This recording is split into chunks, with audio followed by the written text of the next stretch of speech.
인생은 홈쇼핑 같은 것. 귀의 두께가 습자지 수준이다.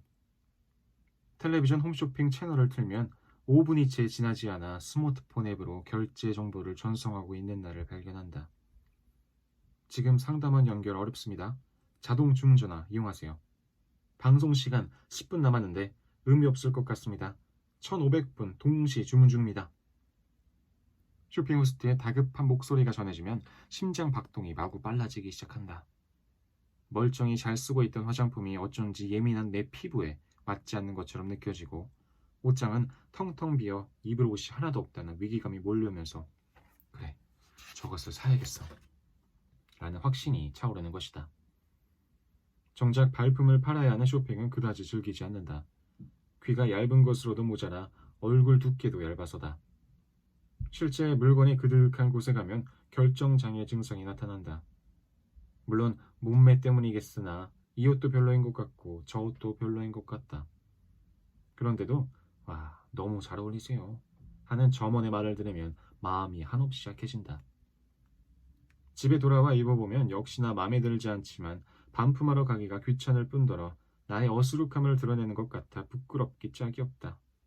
그에 비하면 점원을 직접 상대하지 않아도 되는 모델 몸매의 빙의에 구입했다가 어울리지 않을 땐 살짝 민망해하면서 택배 아저씨께 조용히 반품하면 그만인 홈쇼핑이나 인터넷 쇼핑이 편하다. 그러다 보니 집안 구석구석에 언젠가는 필요할 것 같아 사들인 생필품과 화장품 박스가 쌓여있기 일수다. 올해는 뒤늦게 해외 직구에도 입문하고야 말았다. 밤늦게 커피를 마신 게 화근이었다. 잠이 오지 않아 인터넷에 접속해보니 뭔가 축제 분위기였다. 소문으로만 들어왔던 그날, 블랙 프라이데이, 추수감사절 다음 날로 미국 상점들이 대폭 할인 판매를 시작함. 그 블랙 프라이데이였던 것이다. 포털 사이트 검색어 순위에 올라있는 직구 사이트에 들어가니 이미 많은 사람들이 몰려들어 접속이 잘 되지 않았다. 마음이 다급해졌다. 이 사람들 도대체 뭘 사려는 거지? 검색해보니 나 같은 이들을 위해 블랙 프라이데이에 꼭 사야 할 상품을 쏙쏙 뽑아놓은 블로그가 즐비하다. 아, 이게 그렇게 싼 거란 말이지. 날이 밝을 때까지 열심히 외국 사이트들을 순례했다. 그렇게 건진 신발 한 켤레와 화장품이 바다를 건너왔다. 화장품은 나중에 쓰면 된다 치고 신발은 하루 신고 발이 아파 더 이상 신지 못하고 있다. 입어보지 않고 신어보지 않고 무언가를 사는 걸 이해할 수 없다는 똑똑한 소비자들이 주위에 많다. 하지만 대박일지 꽝일지 모르면서 무작정 산다는 어리석은 쇼핑이 주는 어떤 해방감이란 게 있다. 일본에 있을 때 그 증상은 극에 달했었다. 일본에선 새해 시작과 함께 각 백화점과 쇼핑센터가 일제히 하스우리, 즉 마수거리 세일을 시작한다. 매년 1월 2일 도쿄 긴자의 백화점 앞에는 진풍경이 펼쳐지는데 영업 시작 전부터 백화점을 둘둘 감으며 줄을 선 천여 명의 사람들이 문이 열리자마자 전력 질주로 매장을 향해 달리기 시작한다. 롯그룹 공연장에서도 침착함을 잃지 않는 일본 사람들이 이곳에서만은 여기요, 이거요 마구 소리를 지른다. 이들이 그토록 사고 싶어하는 그 무엇은 69,900원의 10개월 할부, 자동 주문 전화 5,000원 할인보다 훨씬 강력하게 지름신을 부르는 바로 새해맞이 후크부쿠로, 즉 복주머니다. 이 후크부쿠로라는 게 진짜 유물이다. 각 가게마다 봉투 안에 각종 물품을 임의로 넣어 입구를 봉한 뒤 판매하는데 당연히 그 안에 어떤 종류의 물건이 들어있는지는 알 수 없다. 봉투 하나에 1,000엔부터 수십만 엔짜리까지 있는데 보통 3에서 5배가 넘는 가격대의 물건들이 들어있다고 전해진다. 원래 에도시대 상인들이 남은 물건을 한 봉투에 담아 싼 가격에 팔던 게 유래인데 복주머니라는 뜻답게 1년의 운을 점친다는 의미가 있다고 한다.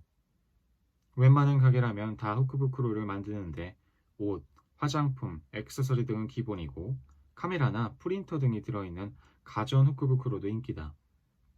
스타벅스, 애플 같은 미국 기업들도 일본에서는 후크부쿠로를 내놓는다. 내용물을 모른 채 일단 산다는 건 필요에 의한 소비가 아니라 소비를 위한 소비의 궁극적인 형태다. 사는 행위에 중독된 나 같은 이들에겐 당연 치명적이다. 오랜만에 도쿄 시내를 가로지르며 유명 백화점과 쇼핑센터에서 양손 가득 후크부크로를 사들고 집에 들어왔다. 막상 열어보니 대부분은 꽝이었다.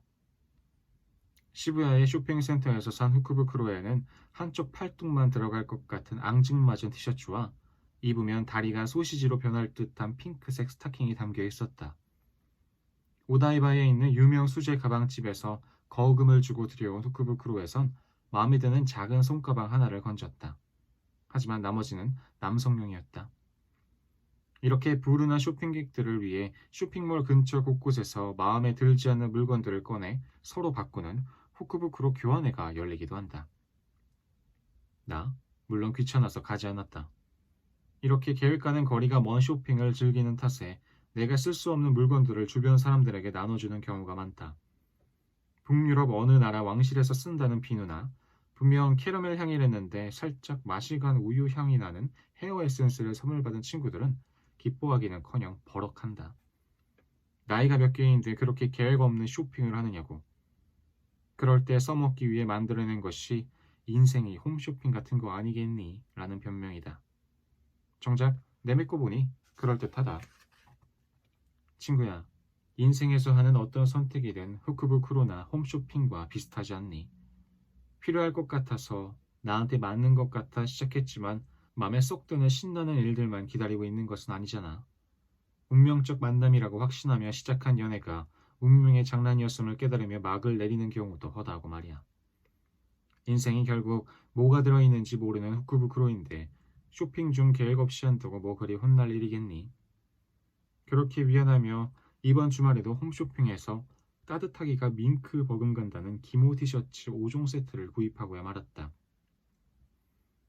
얇은 니트 쪼가리로 버티기엔 이번 겨울이 너무 춥지 않은가? 한 달에 3회 이상 구입하면 각 티슈 12개를 선물로 보내준다니 이 달이 가기 전에 빨리 남은 한 번을 채워야만 한다. 오늘은 여기까지 읽겠습니다. 오늘도 수고하셨습니다. 감사합니다. 안녕히 주무세요. 잘 자요.